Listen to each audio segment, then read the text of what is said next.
जय हिंद भाई और बहनों। इस वीडियो में फिर से हम Q&A करने वाले हैं। Q&A का ये दूसरा एपिसोड होगा। Q&A का ये दूसरा पार्ट है जहाँ मैं दो दिन पहले मैंने कुछ पोस्ट आई थी कि इस कमेंट्स में क्वेश्चन कर देना। I will answer all of them, try to answer all of them. तो ऊपर बहुत सारे सवाल आ गए और बहुत सारे अच्छे सवाल आए, तो मैंने उस अच्छे सवालों को चाटा है and then I am going to answer them, जो कि आपको भी बहुत ज़्यादा मदद करेंगी। मतलब मैं उन क्वेश्चंस को आंसर करूंगा तो let's dive right into it और don't like not waste any time anymore. So पहला क्वेश्चन है, भैया भैया ये फोटो कब लिया था आपने? फर्स्ट टाइम या फोर्थ टाइम? एनडीए में गोप्रो एक्शन कैमरा ले जा सकते हैं क्या छुपा के? अगर पकड़े गए तो क्या हो?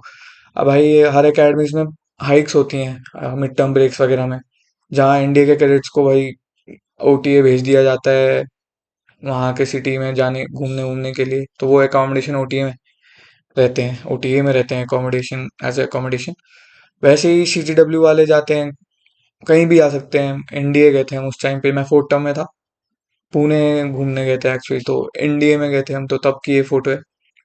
और गोप्रो एक्शन की बात करूं तो एक्शन कैमरा, तो कैमरा वगैरह ऐसा है कि तुम रख सकते हो, परमिशन लेनी पड़ती है। और स्मार्टफोन नहीं रख सकते, एक्चुअली स्मार्टफोन बिल्कुल अलाउड नहीं है। पर कोई बंदा छुपा के रखता है और फिर वो पकड़ा जाता है, तो भैया सीधा रेलिगेशन होता है एनडीए में। तो सीडब्ल्यू में भी बहुत ज़्यादा तगड़े पनिशमेंट्स हैं उसके लिए, 28 रिस्ट्रिक्शन, वो सब। एनडीए में सीधा रेलिगेशन होता है कि तुम 6 महीने एक्स्ट्रा रिपीट करते हो। तो यही है भैया। Second question, happy Independence Day sir, recently got conference out twice for NDA and TS from 14 SSB Allahabad, things to work upon general after conference out. तो भैया कॉन्फ्रेंस आउट होने के बाद पहली बात तो तुम बहुत डिसहार्टन हो जाते हो। डिसहार्टन नहीं होना, क्योंकि डिसहार्टन होने से तुम प्रोसेस नहीं कर पाते कुछ भी, कि मतलब क्या गलत किया होगा। तो वो पहले उससे डिसहार्टन मोड से निकल जाओ, फिर इंट्रोस्पेक्ट करो भैया कि कहाँ मैंने गलत किया। पीछे मुड़ के देखो कि कहाँ ऐसा हुआ कि that was the turning point. ऐसा होता है ना, दो कि भैया पता है मैं कहाँ पे आ रहा उस राइट मोमेंट पे। मतलब वैसे ही तुम सेल्फ इंट्रोस्पेक्ट करोगे तो पता ही चल जाएगा तुमने कहाँ गलत किया है। फिर जो तुम्हें पता चलेगी गलतियां क्या हैं, फिर उस गलतियों पे you just have to act and see how to improve. तो यही है भैया। Your your point of view and Bengal case. भैया पहली बात तो ऐसा है कि वो केस के बारे में, इंसिडेंट के बारे में सुनते ही मेरा खून उबल उठा था। तो और लाइक और बोल रहे हैं कि जस्टिस सर्व करो, जस्टिस सर्व करो, पर जस्टिस भाई सर्व, अगर उस बंदे को पकड़ के जो असलियत में रियलिटी में कल्प्रिट्स हैं उनको पकड़ के भी तुम बेहड कर दो या कुछ भी कर दो, सुसाइड मतलब क्या कहते हैं उसे, फांसी चढ़वा दो, तब भी जस्टिस सर्व नहीं होगा। जस्टिस तभी सर्व होगा जब आगे आके ऐसे चीजें कम होंगी। कम क्या, होनी नहीं चाहिए ऐसे तो। और सच ये है कि मैं कुछ भी बोलूं, लोग कितना भी स्टोरी डालें, कुछ फायदा नहीं है उसका।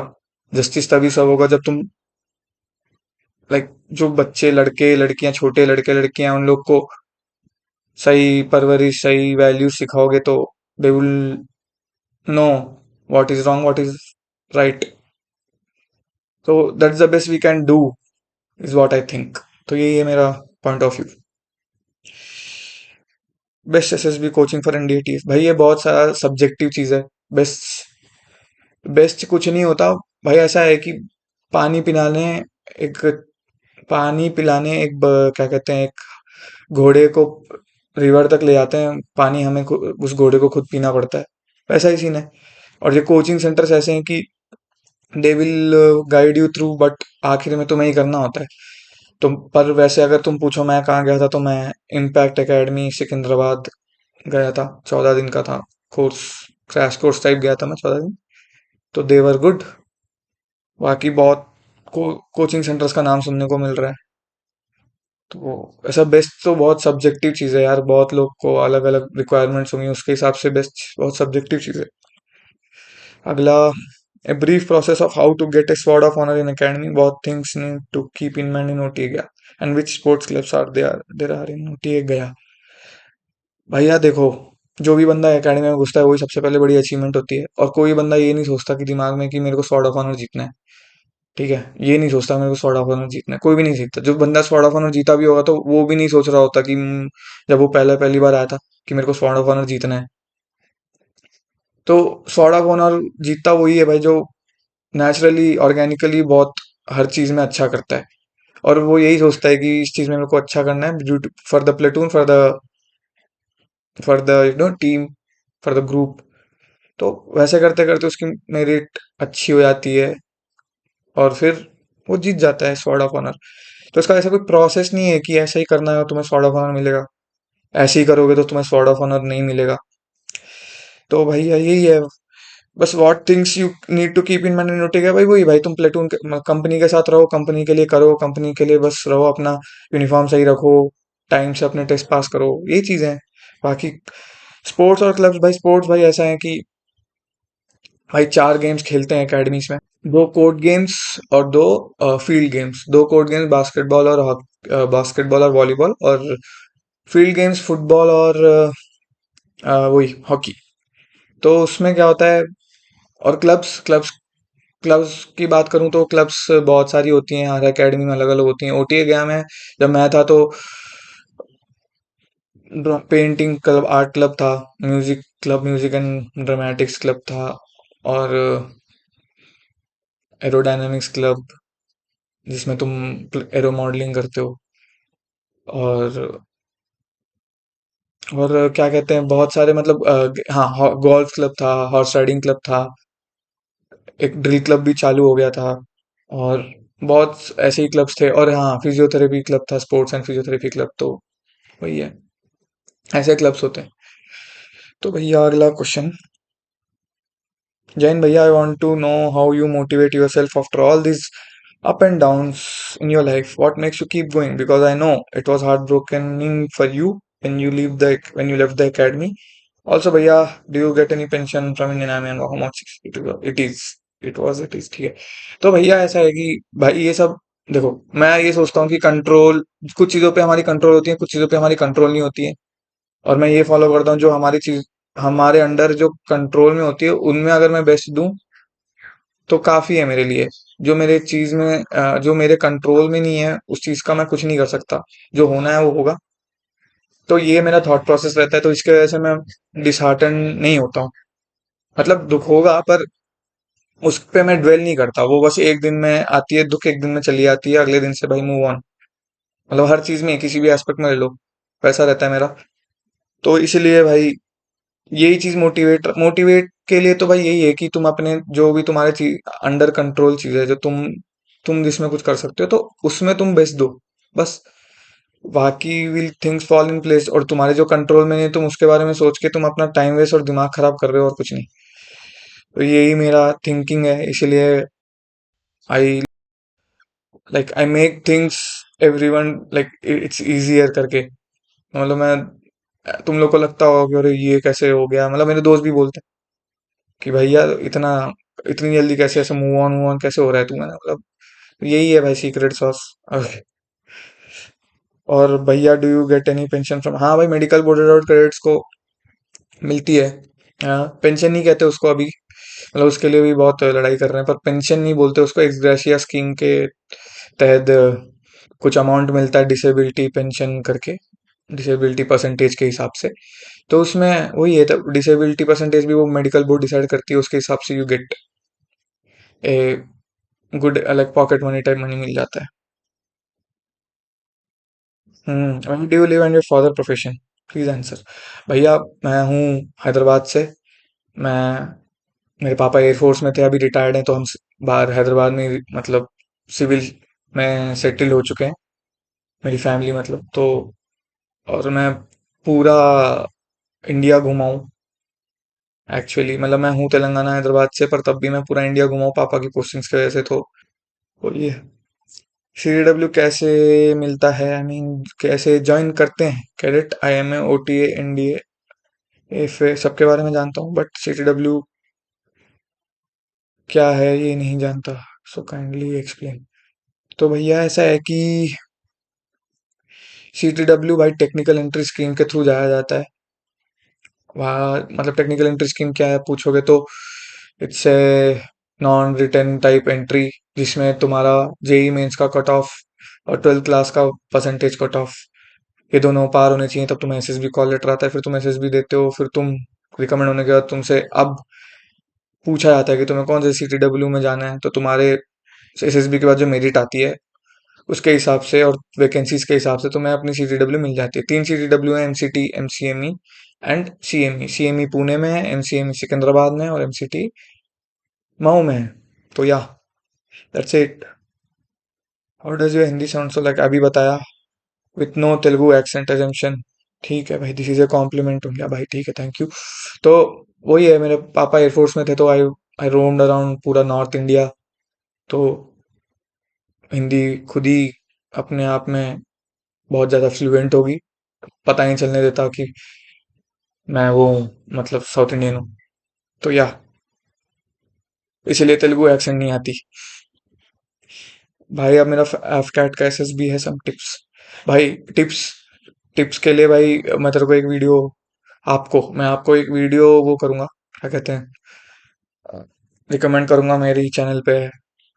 Y 90% people, you know, why 90% people mess up in SSB, वो तुम देख लेना, वो बहुत काम की चीज़ है। वो सही में काम की चीज़ है भाई। अब अभी रिसेंटली एक बंदा भी रिकमेंड हुआ था, मतलब वो बोल रहा था कि उस वीडियो के वजह से बहुत हेल्प हो गया, सही टाइम पे देखा। आई होप तुम्हें भी हेल्प करेगी, तो वो वीडियो देख लेना। ठीक है, मैं डिस्क्रिप्शन में भी डाल दूंगा। Sir, I have not left any 10+2 entries anymore. I will prepare for CDSC after. My question is how direct entry credits are treated in academies. भाई ऐसा कुछ नहीं है कि भाई direct entry credit are treated differently. भाई ऐसा नहीं है, वो बस पहले 6 महीने ट्रीटेड डिफरेंटली करते हैं, क्योंकि तुम अचानक से सिविल सोसाइटी से आए होते हो, अचानक से घुसते हो एकेडमी के ढांचे में। तो उस एकेडमी में तुमसे भाई मतलब तुम्हें थोड़ा क्या कहते हैं, फेमिनलाइज कराने के लिए थोड़ा अलग ट्रीट किया जाता है, तुम्हें थोड़ा ज़्यादा बजाया जाता है तुम्हारे फर्स्ट टर्म में, C D I M A में जाते हो, या कोई भी आफ्टर ग्रेजुएशन एंट्री आते हो। तो ऐसा कुछ डिफरेंट ट्रीट नहीं करते भाई, कैडेट को पूरी ट्रेनिंग दी जाती है, चाहे वो एनडीए से घुसा हो या तो सीडीएस से घुसा हो।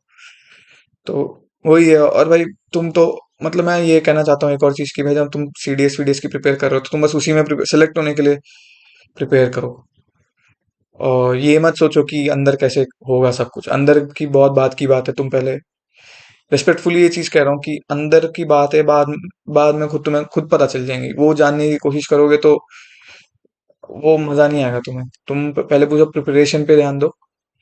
मतलब क्यूरियोसिटी होंगी, सही बात है, छोटी मोटी, पर तुम ज्यादा उसमें मत घुसो, उसके वजह से तो वो बाकी सीडीएस प्रिपरेशन में थोड़ा इफेक्ट होगा। मैं मतलब जनरली बता रहा हूँ, इस क्वेश्चन के स्पेसिफिकली इस बंदे को नहीं बोल रहा हूँ। मैंने बहुत लोगों को देखा है पहली एकेडमी के बारे में जान रहे हैं, एकेडमी के बारे में जो होगा उसके उसके ऊपर वो लोग जजमेंट्स बना देते हैं कि भाई नहीं जाना है या जाना है, ये ऐसा होता है वैसा होता है।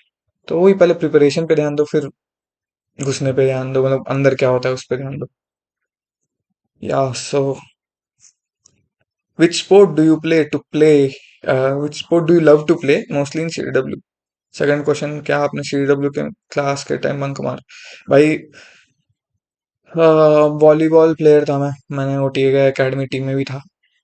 बस तो वॉलीबॉल ज़्यादा खेलता था मैं, और फुटबॉल और बास्केटबॉल में भी मैं चार्ली स्ट्रिंग में खेलता था। अ, चार्ली स्ट्रिंग मतलब वही पीछे वाली स्ट्रिंग में, सब सब्स्टिट्यूट मान लो। और फुटबॉल और हॉकी में आई यूज टू बी गोलकीपर। बस भाई गोल कीपिंग मजा आता था मेरे को, कमिट करता था, डाई वाई मारने में मजा आता था। सीडब्ल्यू में नहीं मारा जा सकता भाई, कोई भी एकेडमी में क्लास बंक नहीं मारा जा सकता भाई, वरना तो क्या फर्क रह जाएगा एकेडमीज और कॉलेजेस, मतलब कॉलेजेस में, है ना? तो वो नहीं मारा जा सकता, no chance. A proper strategy for JEE aspirants for TS entry. भैया जेई एस्पिरेंट, तुम बस जेई पे ध्यान दो। ऐसा मत सोचो कि टीएस एंट्री के लिए तुम्हें कट ऑफ क्लियर करनी है। तुम अपना बस जेई ऐसा करो कि मुझे बस जेई मेंस क्रैक करना है। तो मेंस क्रैक करोगे तो खुद ही टीएस का जो कट ऑफ होगा वो क्रैक हो जाएगा आराम से, कोई दिक्कत नहीं है। तो स्ट्रैटेजी, स्ट्रैटेजी क्या है भाई? स्ट्रैटेजी तुम भाई पढ़ने के लिए तो तुम टीएस के लिए ऐसे अलग से कुछ करना नहीं है। तुम बस टेक्निकली तुम अपना जेई साउंड रखो, जे जेई प्रिपरेशन प्रिपरेशन साउंड रखो और 12th क्लास में भी अच्छे मार्क्स ले आओ। बाकी as a personality development thing, भाई तुम एक रूटीन बनाओ भाई, सुबह जल्दी उठना, मतलब चाहे मैं रात को कभी भी सोऊं, सुबह इसी टाइम को उठूंगा। 10 बजे नहीं, 5 बजे 6 बजे उठूंगा मोस्टली। फिर एक इससे ये करूंगा, इससे वो, ये इस टाइम से उस टाइम ये करूंगा, इस टाइम से उस टाइम वो करूंगा। तो ऐसा करते करते भाई बहुत चीजें खुद ही सीख जाओगे, पर्सनैलिटी में बहुत खुद ही चेंजेस आ जाएंगे। लाइक डिसिप्लिन आ जाएगा, तुम like taking responsibility for your actions, ये सब सब खुद ही इनकलकेट हो जाएगा जब तुम एक रूटीन फॉलो करते हो दिन में। और पर्सनैलिटी डेवलपमेंट भाई फुल्ली यही होती है कि तुम हर टाइम, मतलब फिर उस रूटीन में भी तुम एक थोड़ा टाइम कम्युनिकेशन स्किल्स को दे रहे हो, थोड़ा टाइम पढ़ने को दे रहे हो, 1 घंटा तुम फिजिकल एक्टिवनेस को दे रहे हो। मतलब जरूरी नहीं है तुम खेलने ही चले आओ 2-3 घंटे, पर तुम ऐसा कुछ करो जो तुम फिजिकली एक्टिव रहे, बॉडी में पसीना निकले।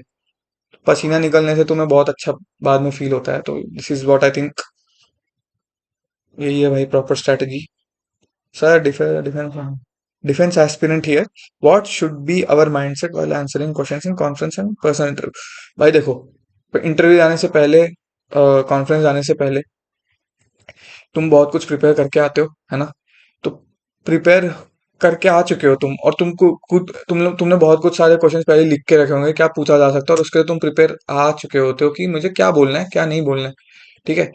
तो जब तुम जस्ट एंटर करने से पहले तुम बाहर एक वेटिंग रूम में बैठे रहते हो, वहां पे तुम्हें कुछ नहीं सोचना। वहां पे तुम्हें बस ये सोचना है कि क्वेश्चंस पूछेंगे, मैं आंसर दूंगा बस। ये नहीं सोचना कि ये अगर ये बोल देगा। तुम्हें खुद ही, मतलब थॉट्स नहीं बनाने अपने दिमाग में कि मैंने ऐसा कुछ बोला फिर उसने ऐसा कुछ बोल दिया तो। नहीं नहीं नहीं, अब खत्म, अब ये सब मत सोचो। अब बस ये सोचो कि वो पूछेगा पूछेगा और मैं बस जवाब दूंगी, उस मोमेंट पे सोच के दे दूंगी। नॉर्मल कॉन्वर्सेशन टाइप रखना है। इंटरव्यू वो कोशिश, वो तुम्हें बहुत ज्यादा, जो इंटरव्यूअर होंगे वो भी तुम्हें बहुत ज्यादा कंफर्टेबल कर देंगे। पर तुम्हें तब भी कॉन्शियस रहना है। कंफर्टेबल का मतलब ऐसे नहीं कि तुम भी बहुत ज्यादा कंफर्टेबल होकर कुछ भी बोल दिए। कॉन्शियस रह के जो सोच समझ के तुम प्रिपेयर करके आए थे वही सब जवाब देने, बस। बाकी जो तुम उसके हिसाब से जो इंटरव्यू तुमसे पूछ रहा है उसी टाइम पे सोच के तुम दे भी दोगे। बस माइंड कूल रखना होता है, यही है भाई। Advice for screen outs. I was screened out in my first attempt. Now preparing for the next. What should I do to develop my personality overall? भाई स्क्रीनिंग इन बहुत बहुत ज्यादा डाइसी चीज है। देखो सेम फिर से भाई दो चीजें आती हैं इसमें, जो तुम्हारी चीज तुम्हारे अंडर कंट्रोल में और तुम्हारे जो कंट्रोल में नहीं है। तो भैया देखो, कंट्रोल में जो चीजें तुम उसमें अपना बेस्ट दे दो। What is in your control? एक स्टोरी राइटिंग, ठीक है, और एक नरेशन ऑफ दैट स्टोरी। भाई ये दोनों तुम्हें एस करनी है, मतलब ये दोनों तुम्हें पूरा अव्वल नंबर 100% देना है, और तुम्हें बहुत ज्यादा सही करना है इन दोनों चीजों में। ठीक है? वहां तक तुम्हारा आधा काम डन हो जाता है। तुम एक लाइमलाइट में आते हो कि हाँ भाई ये बंदा प्रोबेबल है कि ये स्क्रीनिंग, मतलब जो ग्रुप डिस्कशन होगा उसमें अच्छा करेगा। फिर जब ग्रुप डिस्कशन शुरू होता है, उसमें क्या है कि बहुत लोग मच्छी मार्केट बनती है। तो इसका मतलब ये नहीं कि तुम्हें अपना कमांडिंग और रखना है। ठीक है? तुम्हें बस अपना, ऐसा है कि तुम्हें दिखाना है कि तुम पार्टिसिपेटिव है वहां उस ग्रुप डिस्कशन में। ज्यादा शांत भी नहीं बैठना। और जब मच्छी मार्केट बनती है तो भाई ऐसा होता नहीं है कि लगातार ही बोल गए। एक छोटा गैप आता ही है, 1 सेकंड का। ठीक है? उसमें तुम्हें पकड़ना है, उसमें तुम्हें पकड़ बनानी है। और हाँ, एक और चीज भाई, लिसनिंग मस्त रखना अपनी। जब तुम अपनी स्टोरी नरेट करने से पहले, जब तुम बाकी लोग स्टोरीज बोल रहे होते हैं, उन हर बंदे की स्टोरी सुनना। ठीक है? हर बंदे की स्टोरी अच्छे से सुनना, क्योंकि उनके जो अच्छे पॉइंट्स हैं वो तुम डाल सकते हो अपने, मतलब अपने स्टोरी में नहीं, जब ग्रुप डिस्कशन होगा उसमें तुम यूज कर सकते हो कि भाई उनके मेरे को पॉइंट्स अच्छे लगे तो मैं वो भी इंक्लूड करना था। तो इसके इससे क्या होगा, लोग सुनेंगे और they want to validate you कि हाँ भाई ये सही बंदा बोल रहा है। तो यही तो चाहिए, तुम बस दिखा दिया तुम पार्टिसिपेटिव हो जाएगा स्क्रीनिंग। यही एक भाई मैंने भी फॉलो किया था तीनों SSBs में अपने। तो इसीलिए दिस रियली वर्क्स भाई। तो I hope it will work for you too. भाई व्हाट्स योर फ्यूचर प्लान? हाँ, फ्यूचर प्लान भैया देखो, अभी मैं बीटेक कर रहा हूँ 3rd ईयर। ठीक है? तो मेरा अभी पहला एम है कि मैं प्लेसमेंट मार लूँ एक। मैं अभी कोडिंग वोडिंग भी बहुत सीख रहा हूँ साइड बाय साइड। तो मेरा पहला गोल है कि मैं प्लेसमेंट मारूं। ऐसा कोई लॉन्ग टर्म गोल अभी रखा नहीं है मैंने, देखते हैं। सोच रहा हूँ कि कॉर्पोरेट लाइफ भी देखते हैं कैसी होती है, फिर देखा जाएगा भाई कि अच्छी लगेगी तो ठीक है कंटिन्यू कर देंगे। बाकी मैं सिविल सोसाइटी में, like I will be active government की तरफ मैं अभी फिलहाल तो नहीं जाना चाहता, तो लेट्स सी व्हाट हैपेंस। अभी शॉर्ट टर्म गोल ये है कि प्लेसमेंट मारूं अच्छा से कॉलेज के एंड में, तो या। जैन भैया ji, my question is what if not NDA. ये तो इंटरव्यू में भी पूछा जाता है, व्हाट इफ नॉट एनडीए, भाई तो बैकअप प्लान रखो, ठीक है।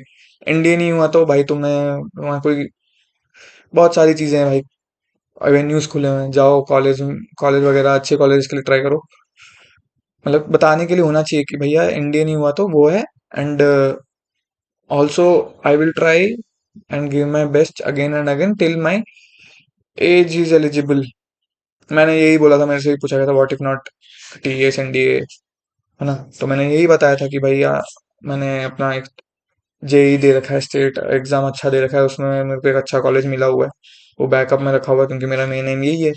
अगर ये नहीं हुआ तो उसमें जाऊंगा, and I will appear again until and unless my age is eligible। यही मैंने भी बोला था भाई, तो I think this answer would be helpful. After a certain point, I assume, sorry, I assume life in academy must have been become repetitive. How did you take your mind through that repetitiveness? Because as humans, we like changes. Did you not get bored? भाई time नहीं मिलता सोचने का. Also, in what way did lack of food, sleep, or making an extra effort to get adequate food, sleep change your perspective about things like? Okay भाई, बता चल गया तेरे को आपके क्वेश्चन का तात्पर्य। भैया तो पहली बात तो जब हम एकेडमी में घुसते हैं सोचने का टाइम नहीं मिलता, ठीक है। ये तो तुम रिपीटेटिव वाली चीज बता रहे हो, पूछ रहे हो, ऐसा लगता ही नहीं है। पहली बात तो इतना सोचने का टाइम नहीं मिलता कि बोर हो रहे हैं, भैया खाना मिल गया खुशी है, खेल, ऐसा कुछ टाइम मिल गया जहाँ हम अकेले हैं खुश हैं, ऐसा बोर वाला सीन तो नहीं होता, क्योंकि तुम चूज करके आए होते हो कि भैया ये होने वाला है अगले 4 साल, ठीक है। तो अगर बोर होना चाह भी तो नहीं होंगे, क्योंकि हम इतना सोचने को मिलता ही नहीं है, इतना सोचने का टाइम ही नहीं होता कि तुम मैं बोर हो रहा हूँ, या थक के सो जाते हो चुपचाप तुम। तो यही है जूनियर टर्म्स में, यही सीन है भैया। और भाई फूड, स्लीप, भाई फूड और स्लीप की तो भाई ऐसा हो गया था कि भाई I am really grateful for food. भाई एक बंदा जो एकेडमी जाके बाहर आता है, लाइक एज एन ऑफिसर, या कभी भी मैं भी मान लो, तो भैया वो खाना वेस्ट करना पूरा कम हो जाता है, खाना बिल्कुल वेस्ट नहीं करता, प्लेट में गिरा तो खत्म, खाना पूरा खत्म होना चाहिए। हो भी जाता है, वो ऐसे इंकलकेट हो जाती है, क्योंकि दे विल बी ग्रेटफुल, ठीक है। नींद के लिए ग्रेटफुल हो जाते हैं कि जब भी सोना है, क्योंकि एकेडमी में भाई खड़े खड़े भी सो जाते हैं, ये भी टैलेंट आ जाता है लोगों में, इतना वो हो जाता है, तो यही है भाई।